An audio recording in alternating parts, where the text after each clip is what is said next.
हरिः ओम् श्रीगुरुभ्यो नमः। हरिः ఓం. భగవద్గీత సత్సంగ సభ్యులందరికీ హృదయపూర్వక నమస్కారములు. కర్మయోగంలో 25, 26 శ్లోకాలని ఇప్పుడు మనం విచారణ చేసుకుందాము. సక్తా కర్మణ్య విద్వాంసో యథా కుర్వంతి భారత కుర్యాద్ విద్వాంస్తదా సక్తః చికీర్షుర్లోక సంగ్రహం. ఈ శ్లోకంలో కర్మయోగం కదండి, అందుకని కర్మని యోగంగా చేయటం ఎలాగా, అసలు స్వార్థపూరితమైన కర్మ ఎలా ఉంటుంది, వాడి స్వభావం ఎలా ఉంటుంది, అంతా దాని గురించే భగవంతుడు బోధ చేస్తున్నాడు. అందుకని కాస్త ఓపికగా వినాలి. చెప్పిన విషయమే వస్తుంది అని అనిపిస్తున్నప్పటికీ మనం మానేదాకా, నిష్కామ కర్మలు చేసేదాకా, స్వార్థ కర్మలు వదిలేదాకా భగవంతుడి బోధ ఇలాగే వినిపిస్తూ ఉంటాడు. అందుకని కాస్త శ్రద్ధగా వినడానికి ప్రయత్నం చేసుకోవాలి. మనం మన స్థాయి నుండి బాగా ఎదగడానికి ఇంకా కృషి చెయ్యాలి. అందుకనే ఆ కృషి కోసమే భగవంతుడు చెప్పిందే చెప్తూ బోధ చేస్తూ ఉన్నాడు. 25వ శ్లోకంలో ఏం చెప్తున్నాడు? సక్తాః కర్మణి అవిద్వాంసః యథా కుర్వంతి భారత కుర్యాత్ విద్వాన్ తథా అసక్తః చికీర్షుః లోకసంగ్రహం అని చెప్తున్నాడు. ఓ భారత, ఓ అర్జున, అజ్ఞానులు కర్మల యందే ఆసక్తి కలవాళ్ళై వాటిని ఆచరించినట్లుగా విద్వాంసుడు కూడా అలాగే కర్మ చేస్తాడు. కానీ ఎలా చేస్తాడు? ఆసక్తి రహితుడై చేస్తాడు. భావన తెలియదు, లోపల భావన, కానీ కర్మ ఇద్దరిది ఒకేలాగా ఉంటుంది. లోకహితార్థంగా చేస్తాడు. అట్లానే నువ్వు కూడా ఆ స్థాయికి ఎదిగేదాకా కర్మలు ఆచరిస్తూ ఉండాల్సిందే అని 25వ శ్లోకాన్ని బోధ చేస్తున్నాడు భగవంతుడు. జ్ఞాననిష్టలో ఉన్నటువంటి కొందరు ఈ కర్మల విషయంలో ఇష్టత చూపించరు. అబ్బా ఏం చేస్తామండి కర్మలు, ఇంకా కర్మల ఎంత ఆసక్తి లేదు, అది అయిపోయిందండి, మా వల్ల కాదు అంటూ ఉంటారు. జీవితాన్ని ఎంతో చూసాం, చేయవలసిన కర్మలన్నీ చేసాం, కర్మల వల్ల సాధించేది ఏముంటుంది చెప్పండి? కర్మల నుండి విరమించే సమయం ఆసన్నమైంది, ఇంకా విశ్రాంతి తీసుకోవటమే, నాకు ఆరామంగా ఉండడమే ఇష్టమైంది, ఈ నిష్కామ కర్మ కర్తవ్యమే, ఇంకా నిష్కామ కర్మలు చేసేటటువంటి కర్తవ్యమే నాకు మిగిలింది అని అంటూ ఉంటారు. అలా భావన చేస్తారు. చేసింది చాలు, అందరికీ చూపించింది చాలు, నేను బయట కర్మలన్నీ అనేక మంది చూసినవి చాలు, ఇంకేం చేయాలి చెప్పండి? ఏం చూడాలి? ఇంకా నాలో నన్ను చూసుకోవడమే చేయాల్సింది, అది చేస్తే చాలే ఇంకా అంటూ మాట్లాడుతూ ఉంటారు పెద్దవాళ్ళు. సహజంగా వయస్సు పెద్దదైపోయి ఓపిక నశించి కర్మల మీద ధ్యాస తగ్గి జీవితంలో అనుభవించాల్సినవన్నీ అనుభవించేసి అయిపోయిన తర్వాత, ఓపిక తగ్గిన తర్వాత వచ్చే మాటలు ఇవి. నిజంగా నీకు జ్ఞానంతో గనక నువ్వు ఉన్నట్లయితే ఇలాంటి మాటలు మాట్లాడవు. ఎందుకంటే నీ మాటల వల్ల ఇంటి పెద్ద అంటే ఇంట్లో అత్తగారే అనుకోండి, ఇంట్లో అత్తగారే ఇలాంటి మాటలు మాట్లాడి, మామగారే ఇలాంటి మాటలు మాట్లాడితే ఇంకా ఇప్పుడే వచ్చిన కోడలికి కానీ, ఇప్పుడే వచ్చిన అల్లుడికి కానీ ఈ భావాలు మనసులో వింటూ ఉంటారు కదా. వాళ్ళు ఏ కర్మల మీద ఆసక్తి లేకుండా అయిపోతుంది.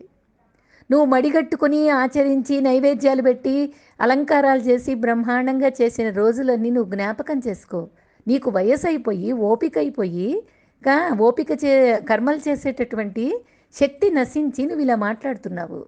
నిజంగా జ్ఞానంతో మాట్లాడుతున్నావా అంటే జ్ఞానంతో ఉన్నవాడు అలా మాట్లాడడు. అది చెప్తున్నాడు ఈ శ్లోకంలో. జ్ఞానంతో ఉన్నవాడు భావంలో జ్ఞానం ఉంటుంది, కర్మలో ఆసక్తి ఉంటుంది, కానీ ఆసక్తిగా కర్మ చేసినట్లుగా కనిపిస్తాడు, ఫలితాన్ని కోరుకోడు. అలా జ్ఞాని ఉంటాడు. నువ్వేమంటున్నావు? ఇంకా ఏం చూస్తామే, ఇంకేం చేస్తాంలే అంటున్నావు.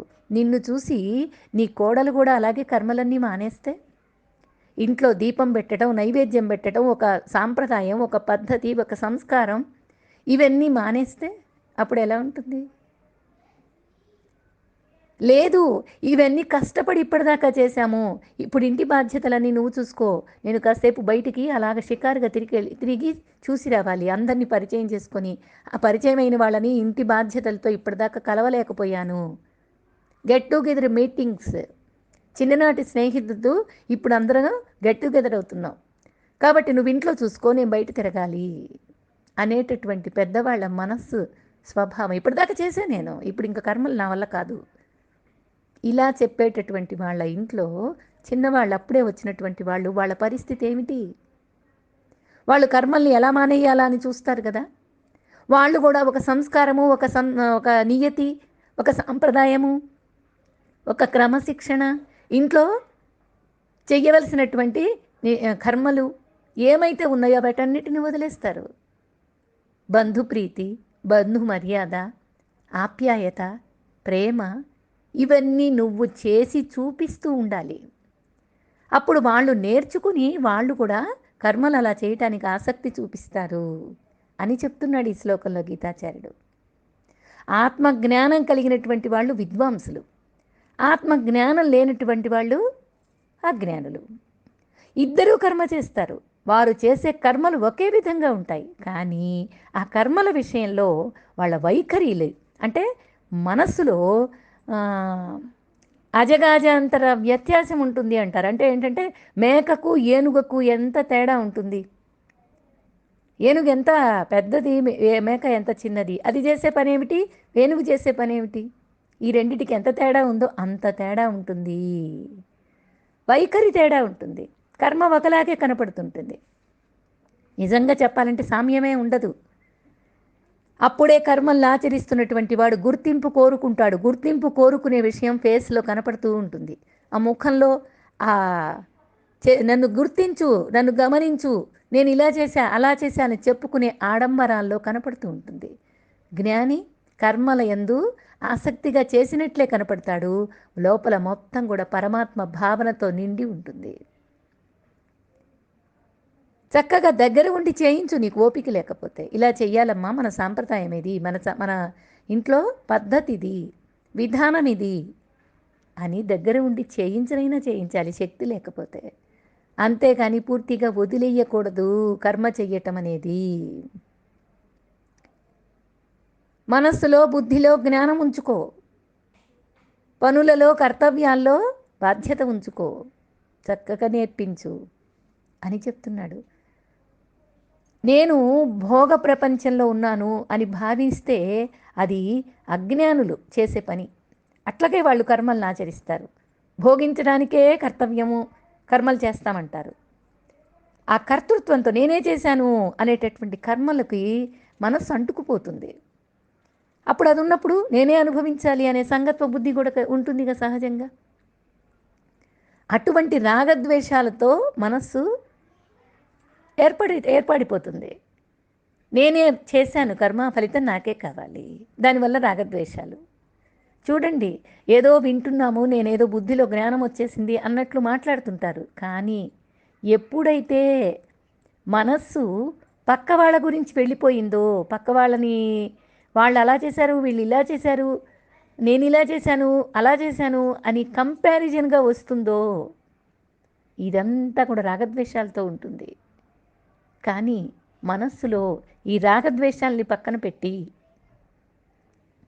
జ్ఞానంతో ఉండడానికి ప్రయత్నం చేస్తే కంపారిజన్ పోతుంది. రాగద్వేషాలు లేవు అని అనిపిస్తే జ్ఞానబుద్ధి రావడానికి మనస్సులో ఖాళీ ఏర్పడుతుంది. ఫలాసక్తి ఏం చేస్తుందంటే బుద్ధిలో నుండి వెళ్ళిపోతుంది. స్వార్థం కళ్ళ ముందే కరిగిపోతుంది. సంయమవంతుడైనటువంటి జ్ఞాననిష్ఠుడు ఎప్పుడు కర్మల్ని చేస్తూ ఉన్నప్పటికీ బంధం లేకుండా ఉంటాడు, ఆనందమగ్నుడై ఉంటాడు. ఫలాసక్తి ఎప్పుడైతే లేదో కర్మలలో తారతమ్యం అర్థం కాదు. చేయవలసింది చేయడమే కానీ ఇష్టాలు ఆ కర్మల్లో కనిపించవు. లేకపోతే విశ్వసారథి అయినటువంటి వాడు విజయసారథి అవుతాడా? గుర్రాలను శుభ్రం చేసిన రథాన్ని సిద్ధం చేసిన మునికోలను చేతపట్టుకున్న మునీశ్వరుడై వేదాంత రహస్యాలన్నీ విశిష్టంగా బోధ చేస్తున్న ఆ రూపంలో ఏమైనా మార్పు కనిపించిందా? ఆ స్వరూపంలో ఎక్కడైనా భేదం కనిపించిందా? ఆ నవ్వులో ఎక్కడైనా వికటత్వం కనిపించిందా? ప్రసన్న వదనం, చిరుధరహాసం, ఏ మార్పు లేదు. ఆయన నడకలో మార్పు లేదు. వ్యవహారం మారుతుందే కానీ వైభవం మారడం లేదు చూడండి. అందుకేనేమో ఆ రూపాన్ని ఎంత చూసినా తనివి తీరడం లేదు. గొప్ప ఆశ్చర్యం కలుగుతోంది. క్షణక్షణం ఆనంద వీక్షణం. ఆ పరమాత్మ రూప వైభవాన్ని వర్ణిస్తూ సంజయుడు పరవశించిపోతాడు కదండి కురుక్షేత్రంలో. అలాగే మొన్న మన మనస్సు అంత ఆనంద పరవశంలో కలగలేదా? కరిగిపోలేదా మనస్సు? రూపాన్ని చూసి సంజయుడు పులకరిస్తే అమృత వాక్యాల్ని విని అర్జునుడు తన్మయుడవుతున్నాడు. మళ్ళీ మళ్ళీ మాట్లాడమని అర్థిస్తున్నాడు. చెవులని దోసిళ్లుగా చేసుకొని గీతా పీయూషాన్ని ఎంత పానం చేసినా సరే తృప్తి కలగడం లేదయ్యా అని కురుక్షేత్రంలో ఆ కుంతి నందనుడు అర్జునుడు కదిలిపోతున్నాడు. ఇదంతా జ్ఞానంతో కర్మలలో చరిస్తున్నటువంటి జ్ఞాని వైభవం, మాటలకు అందనంత మాధవ వైభవం, మనస్సుకు చిక్కని మధుసూదనుని వైభవం, లోక కళ్యాణార్థం నిష్కామంగా ఆచరింపబడేటటువంటి అలౌకిక కర్మ వైభవం. ఇదంతా కూడా ఆ కర్మ వైభవాన్ని చూసి లోక కళ్యాణార్థమే ఆచరిస్తున్నాడు అనేది మనకు తెలిసిపోతూ ఉంటుంది. ఈ మామూలుగా స్వార్థపరుడైతే ఏం చేస్తాడు? చిన్ని నా పొట్టక శ్రీరామ రక్ష, చిన్ని నా ఇంటికి మరొక లక్ష అనే మంత్రాన్ని సదా భావన చేస్తూ స్వార్థపరుడై ఉత్సాహంతో సంసారంలో ఊరేగుతూ ఉంటాడు. ధర్మస్య జయోస్తు విశ్వస్య కళ్యాణమస్తు అనే విశిష్ట భావనతో నిష్కాముడైనటువంటి వాడు జ్ఞాననిష్ఠుడు పరమోత్సాహంతో ప్రపంచంలో తిరగాడుతూ ఉంటాడు. వాడికి వీడికి ఇదే తేడా. అజ్ఞాని అలా అనుకుంటాడు, జ్ఞాని ఇలా అనుకుంటాడు. అదే భేదం ఇద్దరికి మధ్య. ఇప్పుడు 2 సరోవరాలు ఉన్నాయి, జలపూర్ణంగా గోచరిస్తున్నాయి. అంటే ఊరికే ఎగ్జాంపుల్గా చెప్తున్నానండి. నిజంగా నిండా జలం ఉంది, పూర్ణంగా ఉన్నాయి నీళ్ళన్నీ. గట్టు నిలబడి చూస్తే రెండిట్లో భేదం లేదు. వాటిలోకి దిగితే భేదం అర్థమవుతుంది. ఒక సరోవరంలోని జలం బురదతో నిండిపోయింది, మరొక సరోవరంలోని జలం స్వచ్ఛంగా నిర్మలంగా ప్రశాంతంగా కనపడుతుంది. అంటే లోపలికి దిగితే తప్పితే అర్థం కాలేదు. అలాగే ఇద్దరి కర్మలు ఒకలాగే ఉంటాయి, కానీ ఇలా తేడా కనపడుతూ ఉంటుంది. అక్కడంతా అజ్ఞానం, ఇక్కడంతా జ్ఞానం. అక్కడంతా బురద, ఇక్కడంతా నిర్మలం. అందుచేత ఈ జ్ఞాననిష్ఠుని కర్మలు నిర్మలంగా ఉంటాయి, పవిత్రంగా ఉంటాయి. ఆ బురద నిండిన సరోవరంలో ఈ పవిత్రంగా ఉన్నట్లు కనిపిస్తాయి, కానీ బురదతో నిండి ఉంటాయి. ఇదంతా జ్ఞానం ఎందుకు చేస్తున్నట్లు? లోక సంగ్రహార్థమే జ్ఞాని ఇదంతా చేస్తున్నాడు. పరానుగ్రహార్థమే పరమేశ్వరుడు కూడా ప్రస్తుతం రథాన్ని నడుపుతున్నాడు.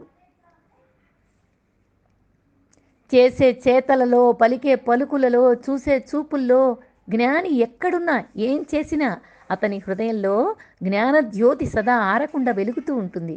అందుకే ఫలాసక్తిని విడిచిపెట్టి పరానుగ్రహార్థం సదా చికీర్ష అన్నాడు. చికీర్షుడై ఉంటాడు. అంటే చెయ్యడానికి బాగా ఇచ్చ కలిగినటువంటి వాడుగా ఉంటాడు. అజ్ఞానులు ఆసక్తితో ఉంటారు, అది వారికి సహజం.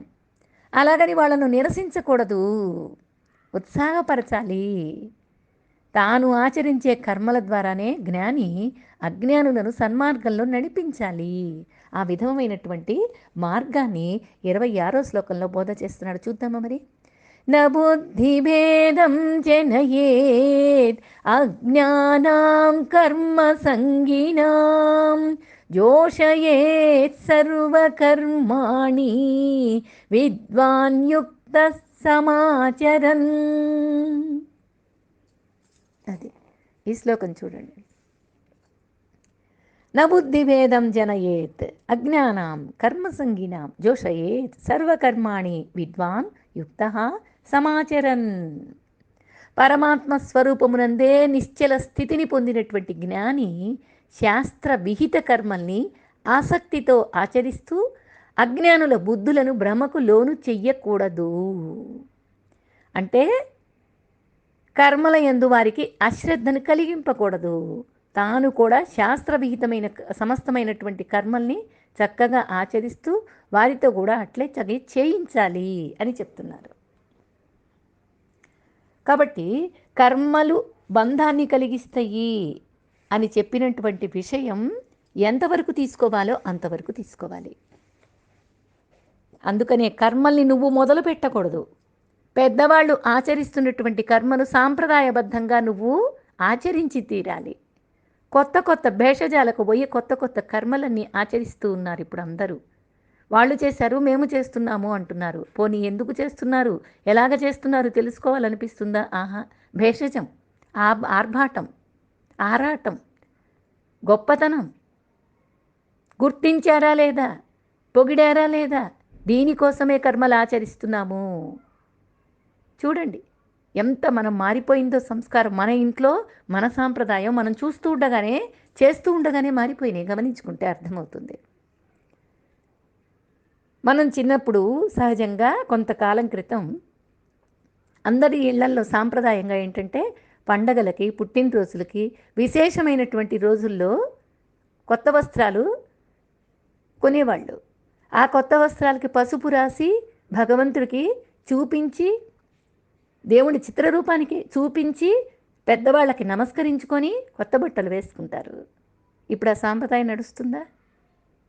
అసలు చెల్లుబాటు అవుతుందా అది చెబితే మాత్రం? పోనీ నేను ఆచరించగలుగుతున్నానా అలాగా? ఆహా, అన్నీ వదిలిపోయినాయి. చూస్తూ ఉండగానే, చేస్తూ ఉండగానే మారిపోతున్నాయి. అందుకే నిన్నటి రోజును బాగా చెప్పుకున్నాం, ధర్మాలు మారిపోతాయి. వాటిని ఒప్పుకొని తీరాలి. కాలాన్ని బట్టి, వ్యక్తుల్ని బట్టి, సందర్భాన్ని బట్టి, ప్రకృతిని బట్టి అన్నీ మారిపోతూ ఉన్నాయి. చూడండి, అన్నీ మారిపోతున్నాయి. గమనించుకుంటే మనకు అర్థమవుతుంది.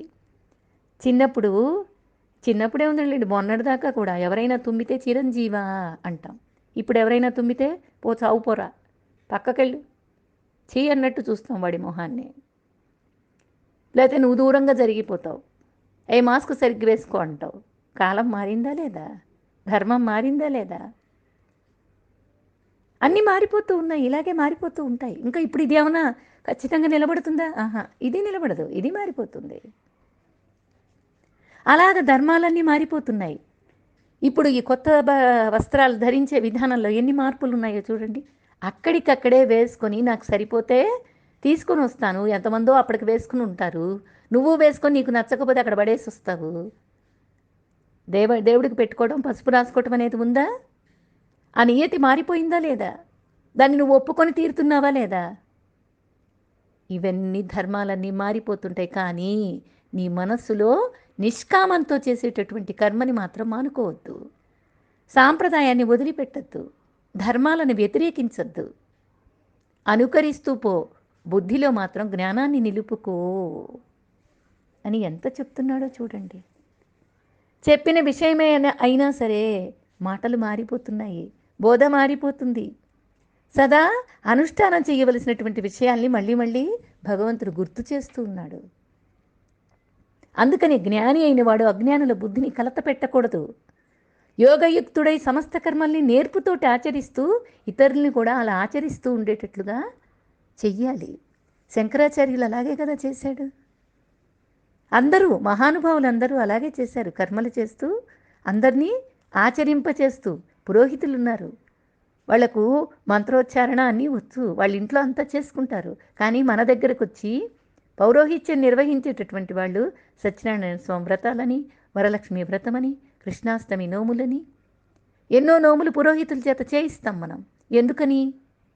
సాంప్రదాయం, ఒక బద్ధత, నిబద్ధత, ఒక క్రమశిక్షణ, ఇంట్లో ఒక ఆధ్యాత్మిక వాతావరణాన్ని నిర్మించుకోవటం. ఇవన్నీ కూడా చేయవలసినటువంటి విధానంగా చేయవలసిన కర్మలు. కర్మలయందు ఆసక్తి గల అజ్ఞానుల బుద్ధిలో భేదాన్ని కలిగించకూడదు.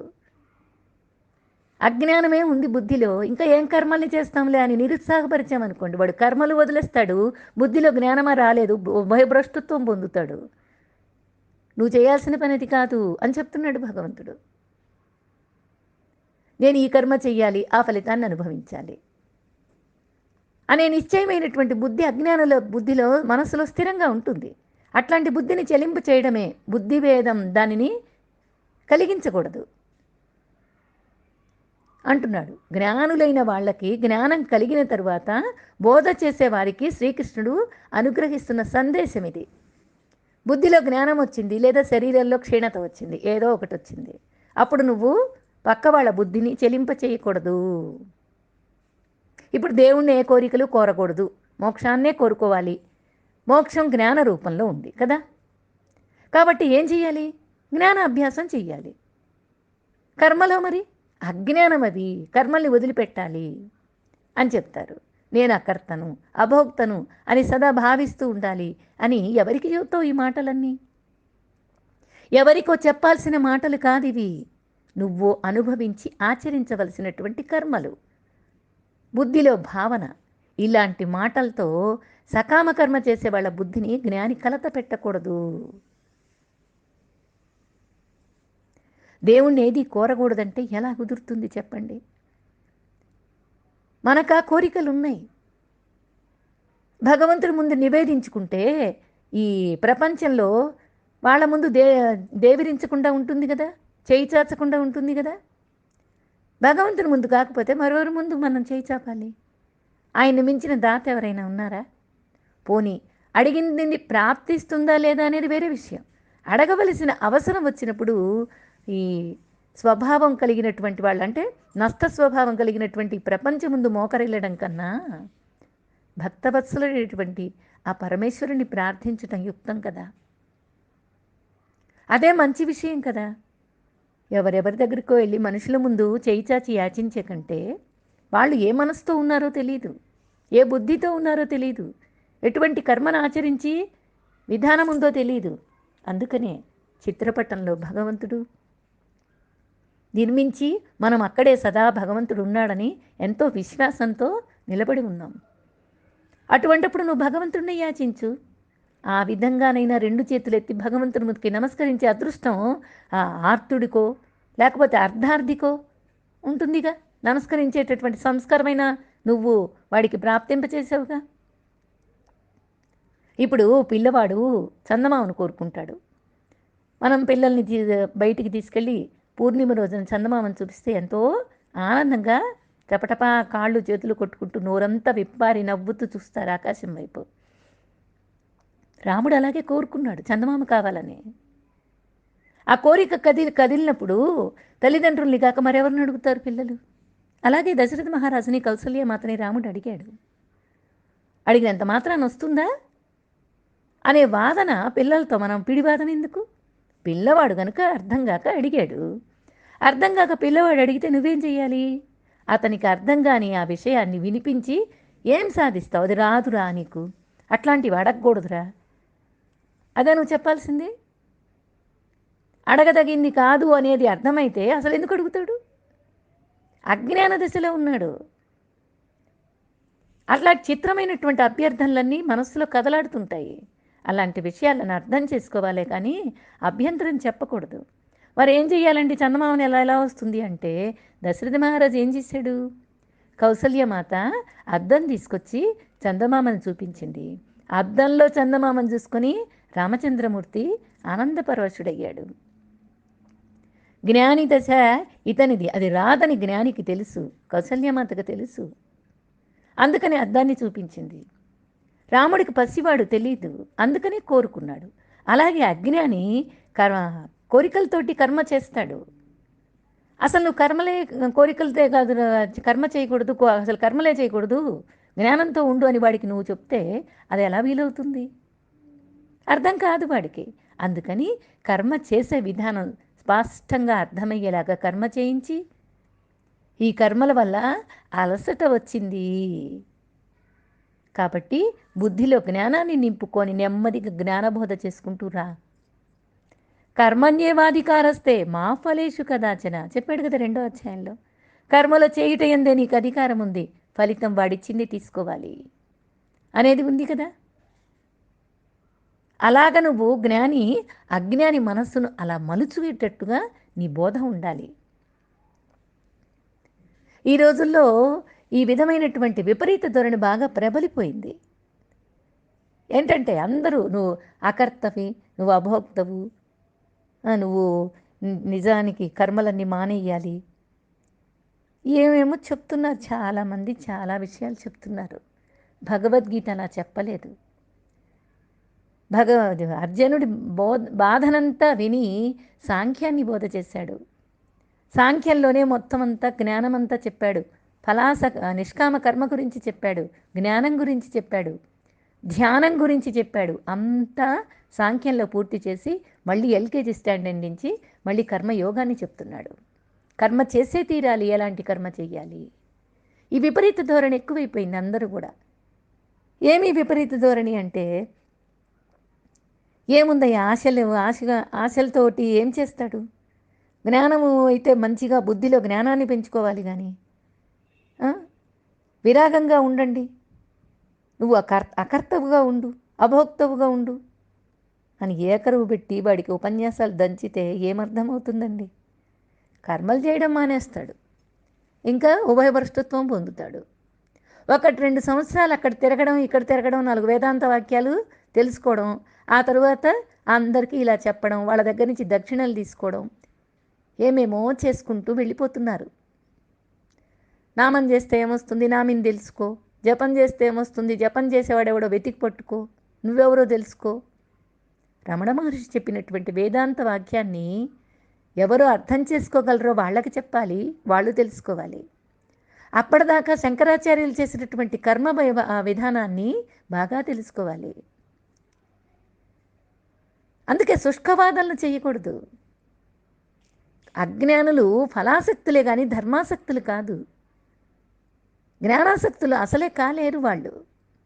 ఆసక్తి లేని చోట అవగాహన ఎలా ఉంటుంది? అవగాహన కలిగేదాకా వాళ్ళను కర్మలలో కొనసాగించేట్లు చూడాలి. అంతేగాని కలవరపెట్టి కర్మల్ని మాన్పించకూడదు, విరమింప చేయకూడదు.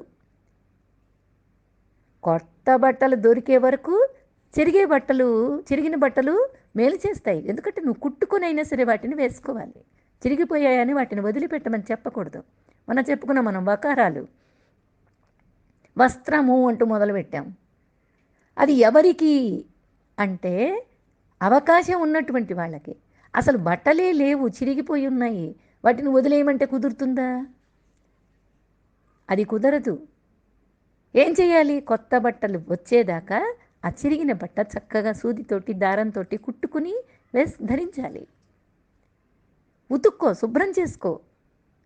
అంతేకాని ఖరీదైన బట్టల్ని ధరించకుండా సాధారణ దుస్తుల్ని ధరిస్తే మనం అతనికి ఆదర్శంగా ఉంటాము. మాటల కన్నా చేతలే దివ్యంగా బోధిస్తాయి, శోభిస్తాయి. ఎలాగ నువ్వుండు, అలాగా నీకు అవకాశం ఉంటే నువ్వుండు. ఎదుటి వాళ్ళ అవసరాన్ని బట్టి, అవకాశాన్ని బట్టి నువ్వు చెప్పవలసి వస్తే చెప్పు. కర్మలు చేసే తీరాలి. కొత్త బట్టలు వచ్చేదాకా చిరిగిన బట్టలైనా కుట్టుకుని ధరించాలి. నిష్కామ కర్మ చేసేటానికి ప్రయత్నం చెయ్యాలి. కర్మలు అసలు మానవేయకూడదు. ఈ విషయంలో ముందు నువ్వు అర్థం చేసుకో. ఆ తర్వాత బోధ చేయటానికి ప్రయత్నం చేయొచ్చు.